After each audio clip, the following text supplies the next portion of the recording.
At syempre pa, ganda-gandahan muli ang aming Correct. medium round. Ito po si Alwin Ignacio, the diva that you love. Kasama ko ang kaibigang bonggang-bongga. Glenn Sibonga. Ito po ang The KT Show, ang Taring at Talakayan Showbiz Edition. Kung yung una naming pinag-usapan, si Andrea Brillantes, ay tunay na nakararahuyo, ay ang pangalawa naming topic, syempre pa, si Jeneline Mercado, na talaga namang tong mga panahon na to ay nambubukadkad ang ganda. Correct. Alam niyo naman kung sino si Jeneline Mercado. Si Jeneline ang kauna-unahang starstruck female survivor, kasama si Mark Heras, si Rainier Castillo, at si Yasmin Curdy. At magpakatotoo na tayo. Sa nasabing batch 1 ng Starstruck at sa mga sumusunod pang batch, bukod tanging si Jeneline Mercado lang talaga ang bonggang-bongga at waging-wagi ang estrella ng karera. At magpahanggang ngayon. Magpahanggang ngayon.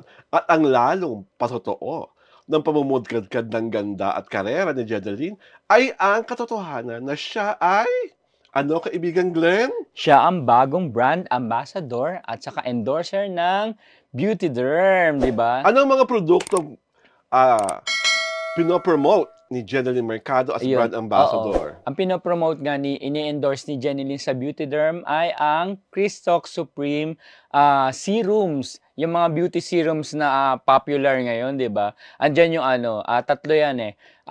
Nandyan yung vitamin C na pang-umaga. Na serum. Actually, pwede siya sa gabi rin. Tapos yung Hydra na pwede rin sa umaga at saka sa gabi. At tapos yung retinol na every other day ang gamit. Ayan. Kasi merong peeling effect siya. So medyo ingat do sa pag-a-apply nun. Every other day yun yung nila, suggested paggamit. So, ako tuwang-tuwa ako kasi parang nung nasa press con kami, nung nasabing launch ng nagiging brand ambassador. Na bonggang-bongga ha? Oo. Diba? Kitang-kita mo talaga how much premium at pagmamahal ang binigay ni Miss Ray Tan kay Jeneline Mercado na sa kwento niya ang tagal-tagal na nilang inaantay. Matagal nang nililigawan. Ang dami-dami mga pangyayari na hindi nagtutugma. Hanggang sa finally, nagtugma itong dalawang pagkaganda-gandang babaeng ito. At alam mo kung anong tuwan-tuwa ako nung press ko is for them to actually admit kung ilang taon na talaga sila. Yes. Diba, kadalasan ng mga babae, hindi ko kwento kung ano ang tunay na ng edad. But for Ray Anicochitan to admit that she's 47, and Jeneline Mercado to admit that she's 37, pero dahil nga sa ginagamit na ng mga 43 yata si Ma'am Ray. Dahil sa ginagamit na, okay, 43, sorry Ma'am Ray, nagkamali ako. Pero to actually admit your real digits, pero kita mo in person, mas batang-bata, it's because, una, they take care of themselves. Diba? Pangalawa, they are healthy people. Yes. They eat the right food, they have enough rest, at pag alam nilang, at talaga ginagamit nila ang tamang produkto na nababagay sa kanilang mga skin. I think that's one of the reasons why ang mga produkto ng Beauty Derm ay sikat na sikat. Kasi talagang, it works. At saka siya, safe, at saka FDA approved. More than saka yun nga, FDA approved, safe, it works. Effective. Talagang nakikita mo ang mga pagbabago sa iyong balat. Na mismong dun sa may-ari nung brand at nung product, ay kita-kita mo naman sa kanya, di ba? Na ang ganda ni Ma'am Ray na batang-bata yung itsura niya. Oo. Di ba? Isipin mo nga, she's just like in her early 30s eh. Correct. Diba? Or pwedeng late 20s. Pwede nga, diba? Papasado pang gano'n, diba? Late 20s, lalo, fashionista pa naman sa Ma'am Ray. Tapos, siyempre, ang liit ng bewang, diba? Bewang. Parang hindi nagkaanak ng dalawa. Nakaka-insecure. Diba? At, ang nakakatawa pa, is that, pareho silang, yung parang nakakuha ng ate talaga si Jeneline. Diba yung conversation nila, pati yung tanungan, pati yung pagkikwentuhan, parang, natural na natural. Gustong-gusto ko yun na parang, ito, isang very successful woman talking to isang very successful actress. Tapos, walang ere, walang pagmamayabang, at hindi plastikan. Di ba? Kasi di ba yung iba, nararamdaman natin yun, di ba, bilang mga manunulat, yung mga akala mo, sweet na sweet sa isa't isa. Pero ito, on and off camera, the sweetness is real. Kaya nga. Di ba? Na actually, si Jen nga, tuwan-tuwa na finally, nakapasok na siya sa beauty derm, di ba? At talagang lalong ang ganda-ganda ni Jeneline ngayon. Oo nga. It helps that he has a very wonderful relationship with Dennis Trillo. Happy yung buhay niya. Happy yung buhay niya. Ang medyo in the negotiation page ata yung kanyang kontrata. Pero pinag-uusapan meron naman daw. Yun nga yung inamin ni Jenny. Meron na, pero pinapolish pa ang mga dapat ipolish. At si Jenny Lynn, ang isa pang tuwan-tuwa ako is kasi yung pagsabi niya na lagi siyang loyal sa kanyang mother network, sa kanyang pagiging kapuso. At bihirang-bihira po sa panahon na ito na may mga artistang katulad ni Jeneline Mercado na loyal sa mga taong sinubaybayan ng kanyang karera to dream, to believe, and to survive. Talaga nag-survive siya. Nag-survive talaga siya.